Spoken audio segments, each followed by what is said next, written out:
Good day, everybody. Welcome. Thanks for joining. I can see we've got people slowly making their way in. Apologies for any confusion that may have happened earlier with some of the UK contacts. I think there was a bit of a miscommunication on our side as to start times, but here we are. We're live, and welcome to the latest edition of our Edumundo Thought Leadership webinars. As you'll have seen from the promotional material, we're joined today by Dr. Andrew Woon from Queen Mary and our own Dr. Esther Jubb. And we're going to be diving into the experiences at Queen Mary with regards to the use of not only one of our simulations, our Phone Ventures Sustainable Business Simulation, but also how that could act as a platform and an opportunity to bring other tools and techniques and tricks into the mix. Running order and housekeeping. I'll do a quick introduction of Edumundo for those of you who have not yet witnessed and experienced firsthand the joy that is working with Edumundo. So I'll just talk a little bit about who we are and how we operate and who we work with. That'll be nice and brief because really what you're all here for today is to join in the conversation with Andrew and Esther. And on that point, if you do have questions, please do feel free to post them in the chat. If they're relatively straightforward ones, myself and my Edumundo colleagues will answer them in the chat. But if they're more pertinent and relate to some of the topics that Andrew and Esther will be covering, we may well just sort of hold those back so that we've got a nice Q&A session at the end of the day's conversation.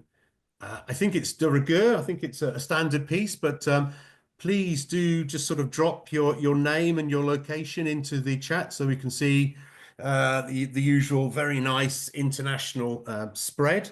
And while you're doing that, I'll get my very brief presentation up and ready for you. So we've got sort of 15, 20 people joining. So while we're doing that piece, let's just start off with this.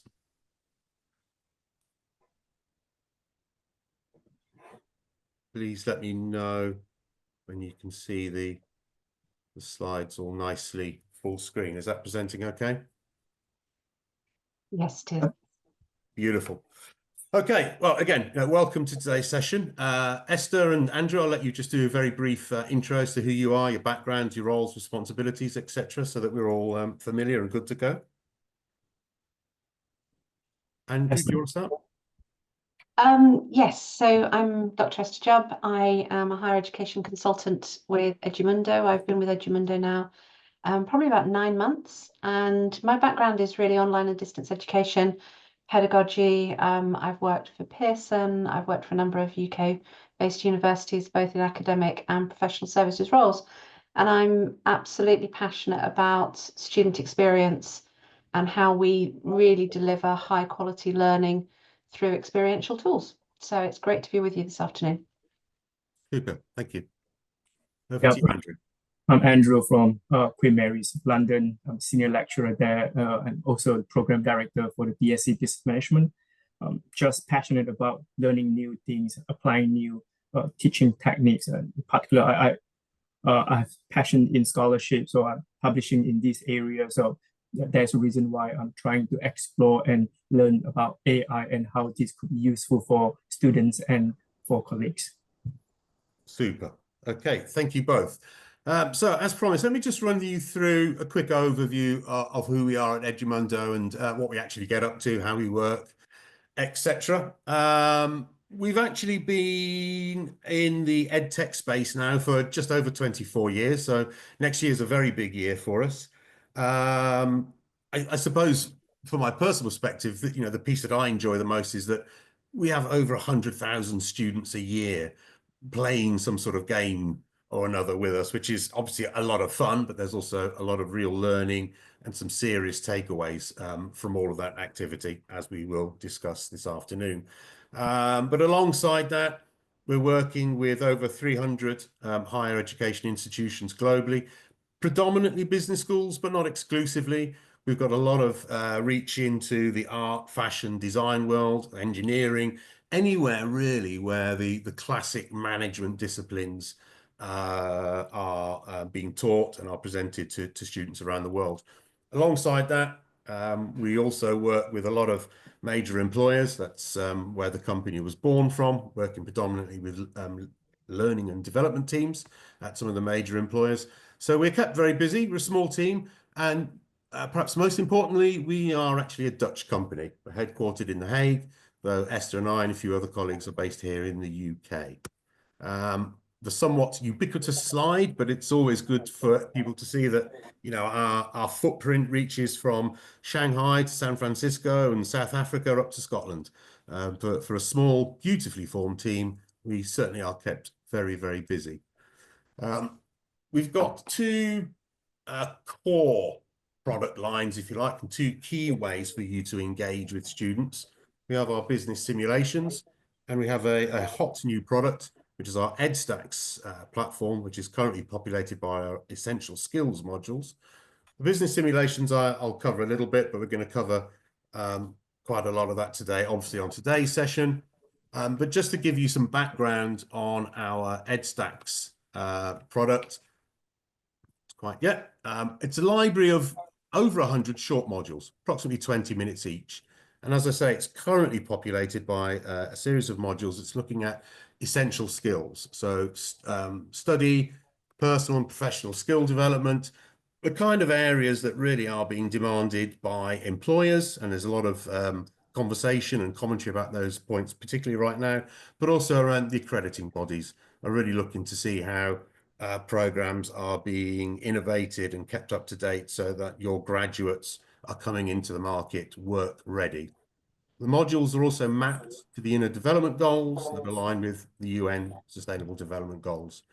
And in terms of the pedagogy, really, you know, a simple way of putting this is that they're designed with the expectations and the requirements and the comfort zone, if you like, of current Gen Z and post-pandemic learners. So these are modular, student-driven learning formats that support lifelong learning, and they also allow you to scaffold those employability pieces across the full student journey.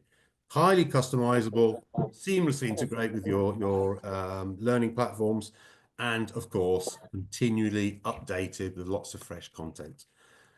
With regards to the particular themes, they're set out into three layers: intermediate, medium, and expert, and they're covering study strategies, reflection, self-direction, personal leadership, resilience, feedback, literacy. As you can see, nobody likes to have a list read to them on a presentation or a speech, but it's self-evident.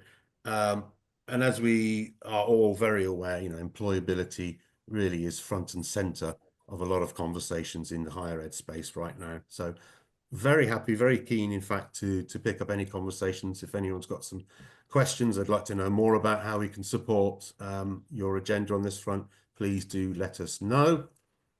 With regards to our simulations, again, I don't want to steal too much of the thunder from Esther and Andrew. Web-based, work on any device, and really the simple layout is that our highly creative team will set out a series of economic environments, highly customizable. Your students enter those economic environments, and depending on the level of complexity and the challenges that you would like to see, we can tailor and customize that to your specific requirements. We have multiple formats available to give you an idea of the flexibility. We have virtual placement models, we have dissertation alternative models, we have induction week models. So there's a wide range of requirements that we can cater for. And I really do want to mention, and I think this is something that Andrew might talk about, but one of the key features within these simulations is what our teams call the curveballs, which is where we can make sure that by the use of these tools, you're able to expose your students very early, perhaps in their formative careers, to some pressing contemporary issues. For example, I'm working right now with a Canadian business school that is quite keen for us to introduce as much as possible around trade barriers and tariffs and the demands and the complexity that that puts on organizations. Just to reinforce the employability piece, student outcomes, cognitive skills, project management, technical abilities, as well as being aware of sustainability, environmental and ethical issues, they're all there. But again, big pieces around soft skills. So often, we're seeing this as the main takeaway, where students are put into management teams, perhaps for the first time. So their cultural awareness, their listening, their interrogation and their interpretation skills really come to the fore. They've really got this moment where there are multiple competing agendas for how their organization might move forward. So interpersonal sensitivity, negotiation, persuasion, all comes out wonderfully, as I'm sure we're about to see. And working with Edumundo is, well, we have a library of case studies and testimonials. It's honed over the years. So as I've alluded to on a couple of times there, the way that we would work with you is to have a discovery phase and then customize a simulation for your specific requirements. We introduce the simulation to your students. We support them all the way through the process. They have live Q&A sessions. We'll provide your academic teams with quite detailed reports at the halfway point and at the end of the experience, so that you can really dive deeply into what they've done, how they've done it, and why they did it.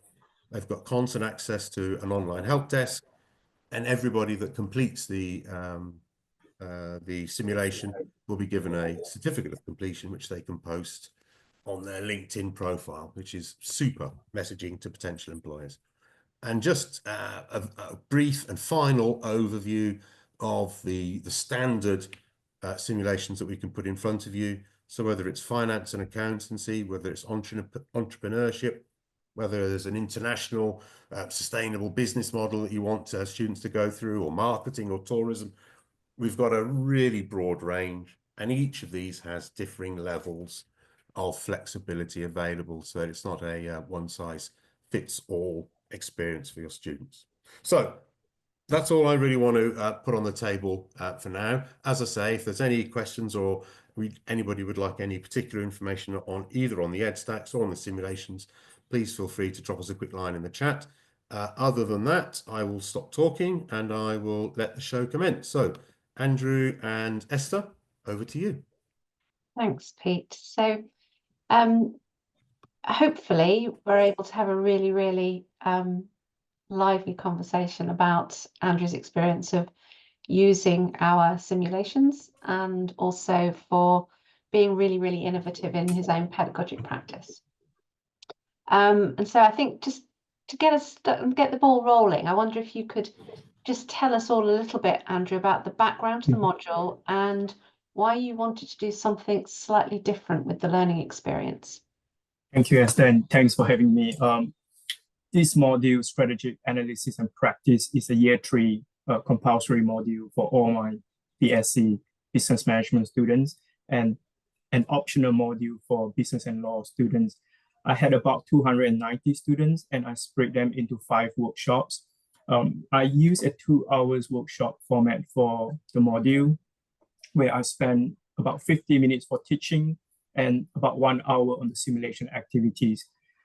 As part of the initiative to pilot a framework to enhance student AI literacy, a framework developed by my colleagues, and the program that I'm leading, Business Management, was chosen because it's the largest undergraduate program in the School of Business Management. Since my module is a compulsory module, so I took on the challenge. And to answer the reason why I wanted to do something different, simply because I wanted to improve my student learning experience, and in hope that this will help us to do better in our NSS. And of course, to prepare them for work as well. Then I was thinking, how can I make AI literacy tangible in relation to employability? Because I think these are 2 key components that I had in my mind. Since AI and machines are going to replace humans for many job routines in the future, and the remaining jobs, I think, will require staff to make decisions and solve the problems that the company is facing. So obviously making right strategic and operational decisions is key to running a company smoothly and gaining a competitive advantage. I'm using these business terms because this module is about strategic management. And that's the reason why I decided to focus on decision-making skills through a business simulation. And tell us then a little bit about the framework for AI literacy, because not everybody might be familiar with how that is developing as a kind of a pedagogic principle within UK higher education. Yep. The framework is developed by my colleagues, Shreya and Lillian. Actually, it has 3 different levels. For level 4, year 1, level 5, year 2, and level 6 is year 3. Basically, at level, the first layer, we look at understanding. So how students can understand different AI tools and how they can potentially use that for their learning. And at the second layer, we look at application. Of course, across all these 3 layers, we talk about ethics, how we can use that in an ethical way. And for my module at year 3, I'm looking at co-creation, evaluation. So there's a higher order thinking. So how can students use AI in such a way, co-create with AI tools, and to be critical and to evaluate the outputs from the AI. So basically, that is for my level at level 6. So co-creation was something very important within the nature of this module and what students were going to be asked to do. Yeah. And so, and co-creation, we talk about it quite a lot in UK higher education on a number of different levels. But in terms of learning, what do you think that students really get out from participating in that co-creative process? Thank you so much. Co-creation is in the heart of Queen Mary, because this is part of our Queen Mary University of London Strategy 2030. It's a big thing, and we believe that in partnering with students to foster active learning. So in this context of my module, my students co-create with both each other, among students, and with generative AI tools such as ChatGPT and Copilot. I think the process of peer co-creation, when I work among students, it requires skills like communication, teamwork, negotiation, and active listening. Because some of them, they work together as a team for the very first time. They might not know each other from the previous semester. So in that process, they are actually acquiring very important skills, as I mentioned. And while cooperation with AI tools actually demands prompt writing, how they can write effective prompts, and analytical thinking and evaluation. Of course, those are the key things that we want to assess students and we aim to achieve at level 6. And I think we're aware that in-class attendance in the UK has been an issue since COVID-19, post-COVID. And one of the key benefits of co-creation is that it promotes active learning and giving students a sense of ownership. And this boosts engagement and participation. I constantly enjoy more than 60% of in-class attendance during the weeks that I ran the simulation. And I believe this active learning approach led to better learning experience as well as improve their academic performance. Because when I look at data, both the module experience survey that I've got and the overall performance of my students, I look at a grades, and they both actually improve compared to the previous years. And do you have to do anything particular, do you believe, to prepare students for that co-creative process? Because quite often we find that students are quite happy to be very passive. You know, they're quite happy for you to be quite didactic, and actually asking them to do something as risky, in inverted commas, as co-creation perhaps needs you to give them some sort of structure or scaffolding to feel confident to do that. Is there something in particular that you do to help that? Yeah, I think I use both positive and negative reinforcement, because the simulation that involves top-tier assessment, so that they have to be part of it, they have to be part of the team, and they have to be part of the group to do that. And on the other hand, I always reinforce that the learning environment should be inclusive, should should be welcoming. So everybody can make mistakes in the class, and in fact, I do welcome that. So I think we have to create a culture of working together, and we have to promote communications, because my students are very diverse. They are coming from different countries. So I think we do have to create an environment where they can share their thoughts freely. So we have to give them space to build their relationships among them. And that is what I do a lot in the beginning of the semester, where I give them time to get to know each other and to work together on projects or on activities. I think that would be helpful to help them to build up their relationship. Yeah. And one of the reasons that you came to us at Edumundo to help support your teaching is that you'd used simulations in previous roles. Do you want to tell us a little bit about your kind of historic experience, and how that helped you make some decisions about what you wanted to do with this particular module? To be honest, I have only used simulation once in my previous role. Based on that experience, it wasn't a great success because student engagement was lacking, which I think it is a critical factor in any experiential learning approach. I think colleagues can agree. And however, students who actively engage in that process found it very useful, enjoyable, and it helped them to gain a deeper understanding of the subject matter, because I was teaching strategic management. So it's the same subject that I'm teaching again at Queen Mary. I think this experience gave me confidence that simulation works well in teaching strategic management. And it also taught me the key to successfully integrating simulations into a module lies not only in aligning the learning activities with the learning outcomes, very important, but also in linking great student performance to these learning activities. Because all these will motivate students to participate more meaningfully and foster a deeper engagement.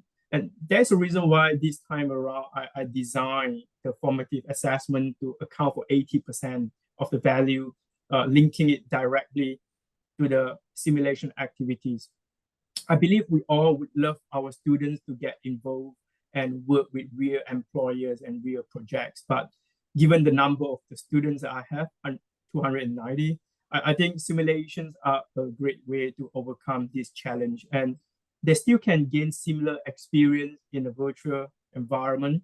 And this is a year 3 module. I wanted to make it a capstone module where students can apply their knowledge and skills and they learn through the program. So that's the reason why I spoke to Pete again and said, yep, I'll let to do it again, because I believe it is beneficial to my students. Yeah, I think there's, as a reflective practitioner, there's something about doing something once and it not working quite as you anticipate, and taking a really critical look at yourself and your own practice, and then how you can, and usually it comes from talking with colleagues and having an exasperated coffee conversation, how you can actually then turn that experience around and enhance it for the second time you deliver it. And then hopefully, you've had a really great experience this time around. It can be even better the next time you deliver it. Yeah. And I wondered how, because you've made this module very innovative, kind of all in one go. Yeah. How did you manage to kind of maintain the balance between these core business concepts of strategic management and strategic analysis, and then embedding 2 new pieces of technology? So you were embedding our simulations, but you were then also asking students to use and embed AI tools. How did you strike that balance? Yeah, thanks for these questions. Indeed, it was a challenge that I faced. To address it, I used a scaffolding approach where I provided a bit more support to students in the beginning and gradually reduce it as they became a bit more familiar with the platform and the use of AI. Queen Mary, we are unique. We have students from all kinds of backgrounds. So we do have to provide additional support because not everybody know how to use AI tools. And I think this approach is important because I actually created like step-by-step visual guides on how to sign in and use Microsoft Copilot, because every student has access to it via the student email account. And I shared a simulation handbook in week 1 and week 2 to prepare students ahead for the activity. I think this approach is really important because not everybody comes into the class with the same level of digital literacy and subject knowledge. I think it's worth mentioning that I have a small percentage of students took my module from business and law, and they may not possess the same level of subject knowledge as the students who are from the business management background. And I think one of the challenges was demonstrating the alignment between simulation activities and business theories.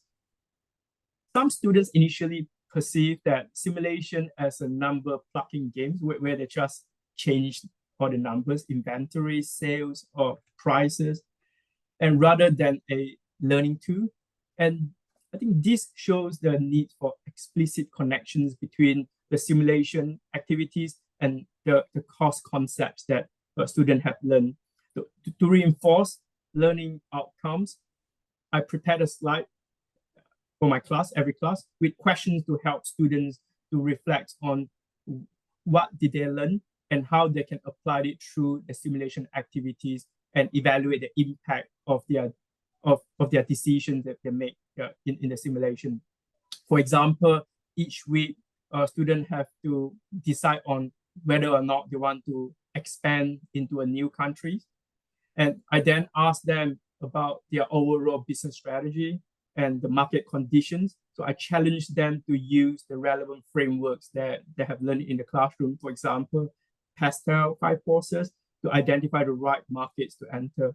So I think reflections is key to bridging the gap between experiential learning and theoretical concept. We need to encourage students to look back and see the connections between what they are doing in relation to what they are learning. I think that is important.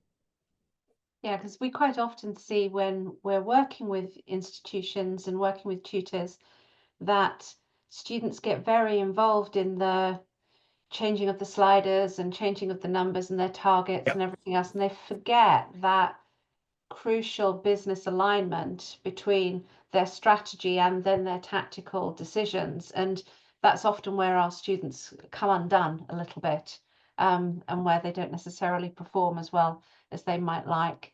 And I wonder, you've identified that AI is going to have an absolutely massive impact on all of our careers. I know that I use it on a daily basis. I'm sure you dabble in it a little bit for your own professional work.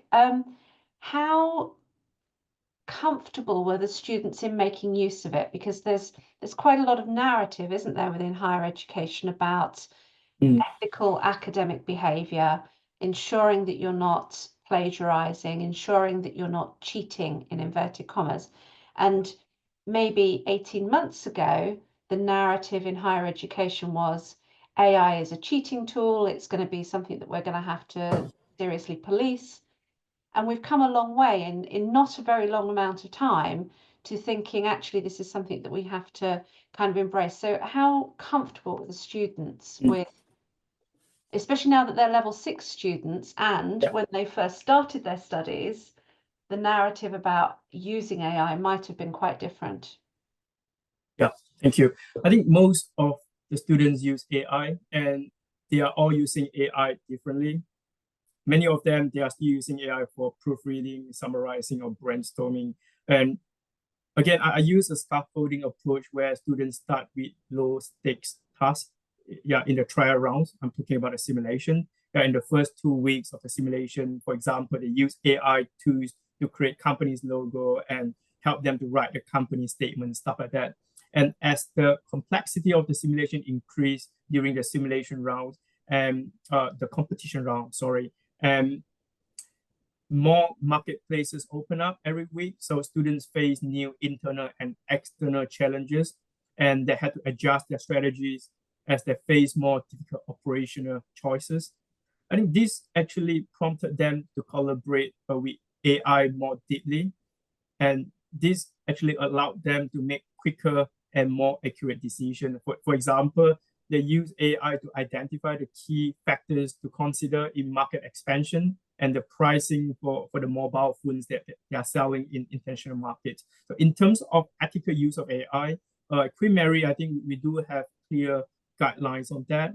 And in the assessment brief, it is clearly stated that students are allowed to use AI. So I think as an educator or module instructors, we have to just be clear to students to what extent they're allowed to use AI and how they can use it.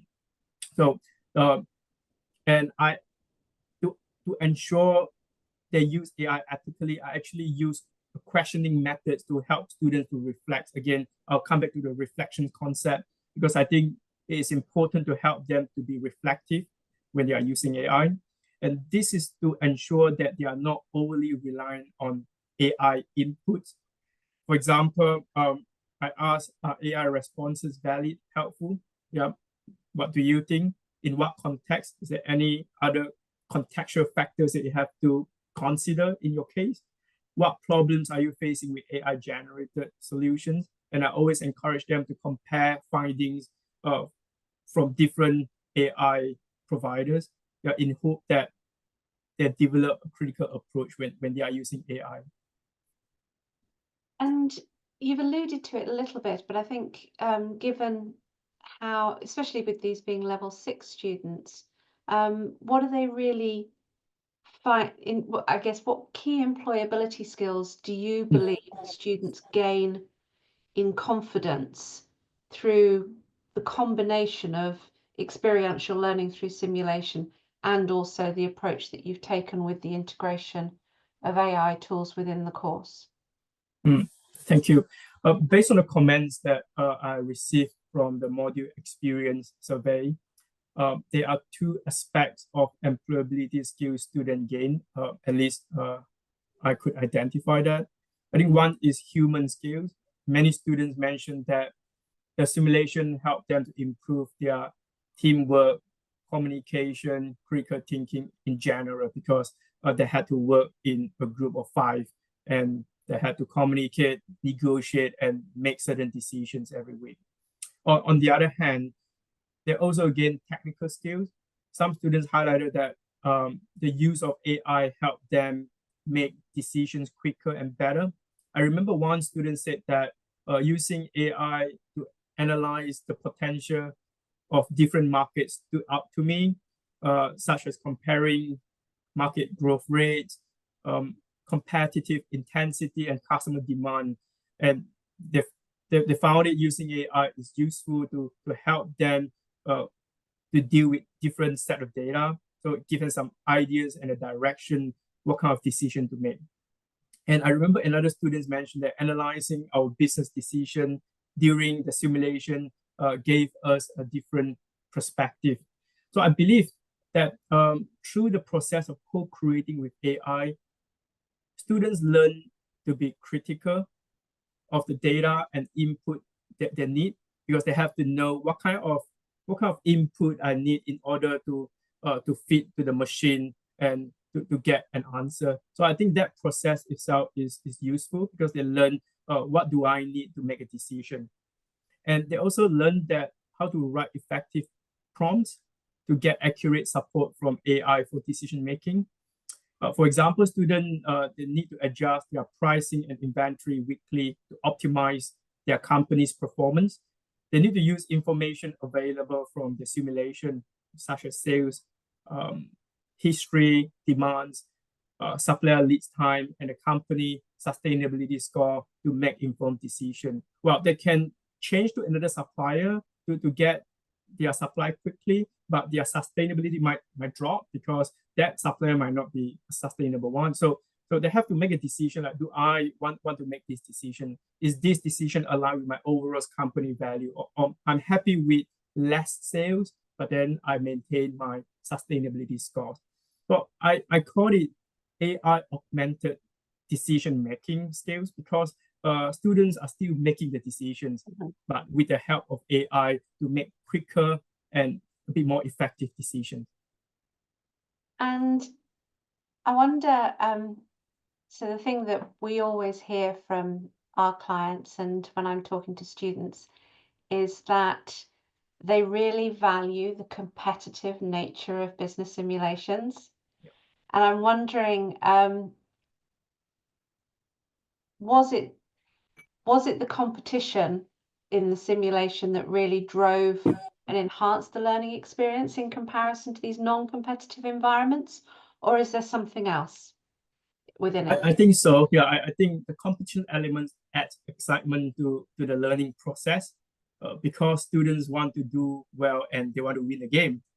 Um, the weekly score and the team's position in the class motivate them to perform better in the following round because they know this where my team stands, and then I want to move to the next tier. I want to do better. So of course, the scores and the team positions will not impact on their grades because students are not marked by their simulation performance. But I think it makes the learning process more interesting and interactive. The elements of competition encourages them to think more carefully during the decision-making process, as it will have an impact on their overall performance. But I always reassure students that whether you do well or you do badly, you can always reflect and learn and improve. And to some extent, some students even contact me during weekends as they continue to work on the simulation outside of the classroom. I receive a lot of emails Saturday, Sundays because they are so engaged. And I think this shows how much they enjoyed it during the simulation. And I think students want to be recognized, and I think we have to recognize their effort. That's the reason why we have certifications, and I actually produce Queen Mary certifications for all the winning teams from 5 different workshops. And I think we need to show appreciation and encouragement, especially as some of them are learning with simulations or experiential learning for the first time. I think that makes a difference. Yeah, we hear quite a lot that the recognition of the effort is one of the key things that drives student engagement. But on the other side of it, the ability for students to take risks in safe spaces is another reason why students, you do get some groups who decide that they're going to be very, very innovative in their business decisions and really test those principles to their fullest so that they make potentially risky business decisions. Are they the next business genius, I suppose, would be absolutely, yeah. my reflection. And I think, because I want to leave some time for questions, I wonder, we have a number of colleagues here from other institutions. What, if they were thinking this is something that I would really, really like to do, what do you think the potential challenges and considerations are for other educators that might want to, first of all, implement experiential learning, and then second of all, augment that experience with AI tools? Yeah, thank you. I think I'll offer 4 points. First, provide support and do not assume, because students come into the classroom with different level of AI and literacy skills. I think that is very important. For example, ensure everyone has access to an AI tool and help them to explore how they can use AI to embrace their, to enhance their productivity. Because this reminds me that there are a couple of students actually email me and book an appointment with me and ask me, like, how do I use it? I have no clue at all. I never heard about this. So I think we have to create an inclusive environment for everybody, especially in the beginning of the experiential learning. And secondly, in order to use the simulation and AI effectively, I think we must be well versed in the platforms and tools, as students will ask you all kinds of questions. But on the other hand, I told my students that we were co-creating together, as I'm also learning from them, from my students, because AI is changing, is evolving so quickly, so that we are learning from one another. And for the simulation, thanks to Edumundo support team, who are very responsive. So I do not have any issue with Edumundo support. And thirdly, to prevent simulations from becoming a number plucking game, we must help our students to connect between the decisions they make and the theoretical concepts that they have learned. So I think the connections between these two, they are really important. We need to help them to understand the complex operational decisions, and they are interconnected. When they make one decision, how this will have an impact on that. So we have to help them to take a holistic view to understand how these changes, how this decision will have impact on their overall company strategy.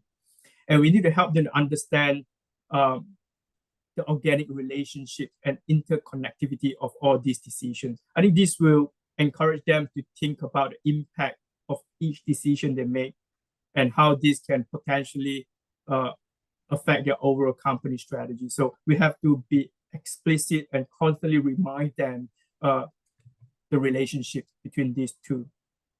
Last but not least, I think both simulations and AI are forms of experiential learning. I believe the key to effective learning in experiential setting is reflection. Today, I just got a piece published at WCSB about AI learning and reflections. And if you're interested, I can share the piece with colleagues here. I think we must help students to reflect on the simulation process, the thought process, and the experiences they gain to fully realize the benefits of experiential learning. Because it is important to know how and to know why, rather than just knowing what. I think that would be my last suggestions and tips. Thank you. That's brilliant. And I think, so I'm going to preempt actually one of the questions that's kind of sort of come in from Pam. And I suppose the question is, so what next? So this year you've run the module for the first time. We know that from running simulations and from doing any kind of learning and teaching innovation, there are some personal reflections from you. What next now? So for next academic year, if we're doing this again, where are your thoughts going?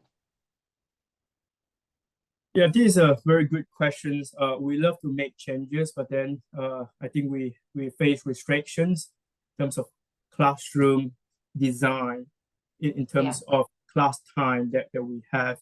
One of the comments that I received from students is that we should be rewarded for the game itself, for the simulation activities itself. But I always emphasize that yes, you are rewarded, but not based on the classroom activities, but your reflections. But many of them, they still commented that in the module evaluation, saying that, yeah, we should be awarded like 5-10% of the mark. So actually, I'm still thinking, is there any mechanisms that I can actually award them marks? And I do believe that if we award marks for the in-class activities, this will definitely boost in-class attendance to even higher. So this is something that I'm thinking, and to find a way how I can actually award marks based on classroom activities. Excellent. That's great. So Pete, I don't know if you want to try and moderate some of those. I just saw Pam's question pop up, so I was able to read it as Andrew was talking, but are there some other questions that you'd like to moderate for us? Yeah, I think the other one that came through also from Pam was really about, and I hope I've understood this correctly, Pam, about the networking and collaboration across different teams. And I know, for example, in some of the setups we have, roles within teams are rotated, so you'll have a different CEO every week or every couple of weeks. But what was the collaboration and the interaction like between the different teams? Was there any elements there that you thought you could support and foster some collaboration? Or I mean, I know also there's been several instances of headhunting from stars from different teams. So I don't think that's quite where Pam's going with that one, but hopefully you get the gist.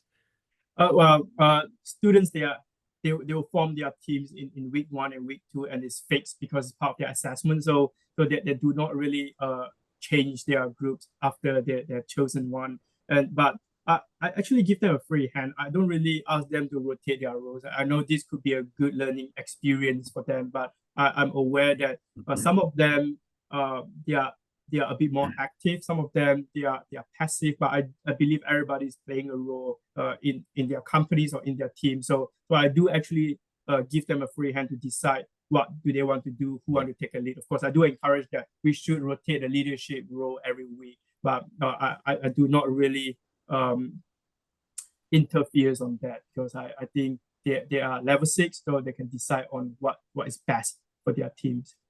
Yeah, and it's good learning for them as well to sort of really work through those team dynamics as well. Yeah. And I think you've covered this with in some regards, particularly Yeah, around. I saw that Pam asked about mentioned simulation handbook. Basically, it is a PDF folder that explains to students what is the simulation about and about the scenario, what do they have to do. And in fact, there are videos as well. So if students they do not like to read, you can actually share links with them with videos, explanation. So basically, I think that is important. You have to prepare them about what is ahead of them in the next 5-6 weeks. So they have to know about what is simulation, how they're going to run the company, their roles and expectations. Basically, it's a handbook that consists of all the basic information they have to know before they start the simulation activities. Yeah, I think the student support piece is important, and it's ongoing, and we certainly field a wide variety of questions into the online support teams, not just password and sort of login details, and we're very happy to help. Obviously, we don't give them tips on how to specifically win that particular competition, but we can certainly put into context some of the results they might have seen. And just steer them gently towards areas within the simulation to focus on to remedy those things. And I know you covered this around familiarity and competency, I guess, around the use of AI, but what other areas, if any, did you see where students might have been perhaps struggling a little bit? How did you support that? And I guess feedback partly for us as well, but also just for a broader piece. What areas did you see that that there may be some need for additional support within the overall exercise? Well, let me just focus on the use of AI. In this context. In the beginning, I mentioned about we are using an AI framework, 1, 2, 3, right? Understanding, application, and evaluation. Based on the research that we have conducted recently, to be honest, the results are actually not as we wanted, because when I look at level 6, which is my module, most of the students that tick the box for understanding and application, but we had very few students mention that they actually use evaluation in this module or in this context. So I think this is something that we are working on, because we are going to present this paper in few conferences. So, and because this is the first time that they never had any experience using AI in the previous years of their learning. So this is the first time. So we do not really see a pattern yet. So we're going to conduct this study for a few more years to see how students that can actually develop their AI literacy from level 4 to level 6. This is something that we are interested to find out. But in terms of Edumundo, I think everything is quite straightforward in the sense that they know what to do, but it can be pretty complex if they do not see the relationship between the decisions they make. So I think that is something that we have to guide our students to see every decision they make will have an impact. So they have to be able to read data, they have to be able to read sales, things like that, so to make sensible decisions. Great. Okay, that's really helpful. Thank you. And I'll just throw this back to the floor then. Does anybody on the call have any final points they might like either Andrew or indeed the team here at Edumundo to respond to? Any further thoughts, observations, questions? Let's just have a look. Looks like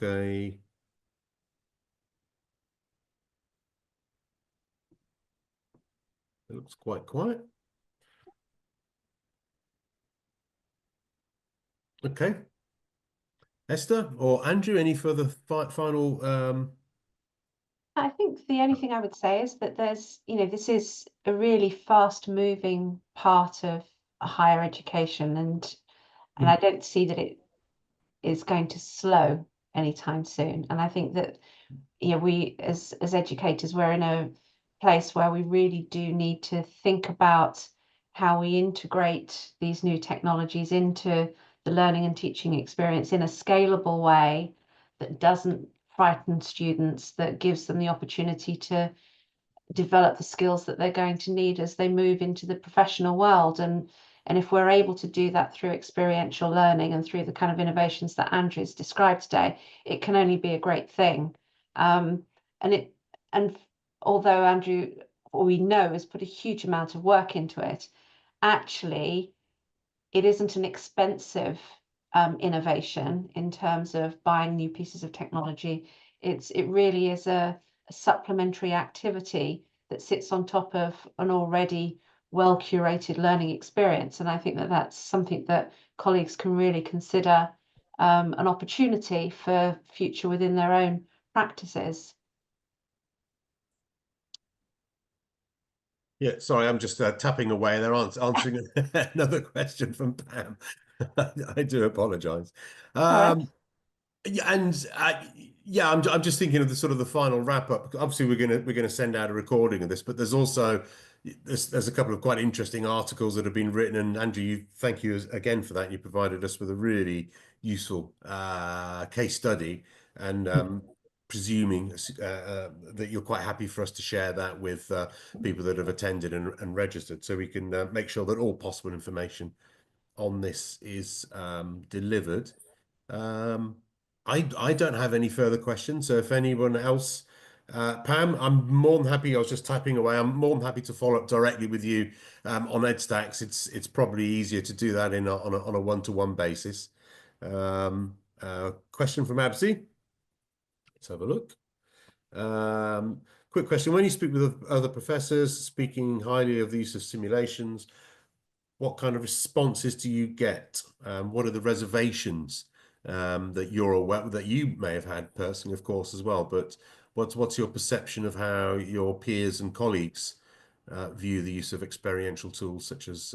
Yeah, I had a chat with a few other colleagues from Queen Mary and from Greenwich and other institutions as well. But I think we all agree that experiential learning helps students learn better, especially our younger generation, because most of them, they have shorter attention span, but they do not like to listen to you and sit down there. So they want to move around and involve in the process of learning. I think based on my experience and from my colleagues, whether from level 4 to level 7, which is from year 1 to master's level, and we see the same pattern. Most of them, they enjoy their interactions, and we can see there is a jump in terms of student performance and module evaluation. So based on this data, I think we agree that experiential learning, yeah, it could be role play or it could be simulation. They are all good for students learning. Yesterday, I had a chat with colleagues, and I think colleagues they're worried about literacy. So I think I just want to share a bit here before we close. I believe that AI literacy will not replace traditional literacy, which is the ability to read, write, speak, and listen. Because in order to use AI effectively, I think we need to be literate in order to engage with the information meaningfully and to critique them meaningfully. So that's my response, because I'm a co-director for a scholarship center. So we invited colleagues to speak about things. So this is my response to the colleagues, and I thought it's something for colleagues here to think about if you have any reservation to use AI or to embrace AI. I think this is something for us to think about. Yeah. Very, really valid point. And I guess just a final thought from my side. We talk a lot with our partners around, the need to get employability, which is one of the reasons we're developing and have developed the essential skills piece around EdStacks. But how are you able internally, particularly in these quite tight times in the UK higher education sector, particularly, how are you able to point towards demonstrable outcomes with regards to employability from the use of simulations?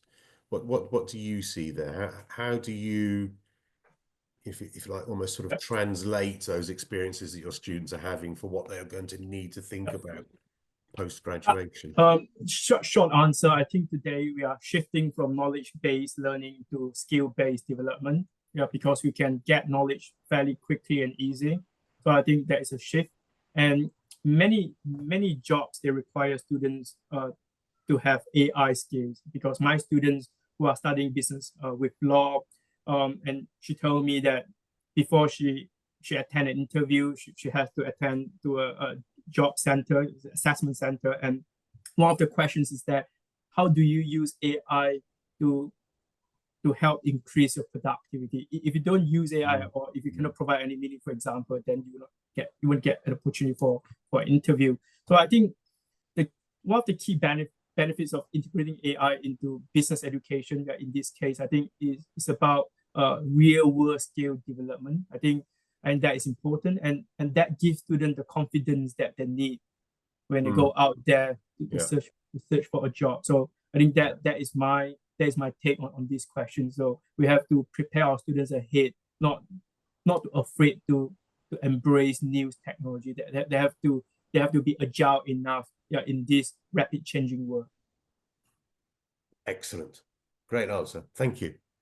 Well, I mean, that looks now as though most of the feedback that was there has been relayed.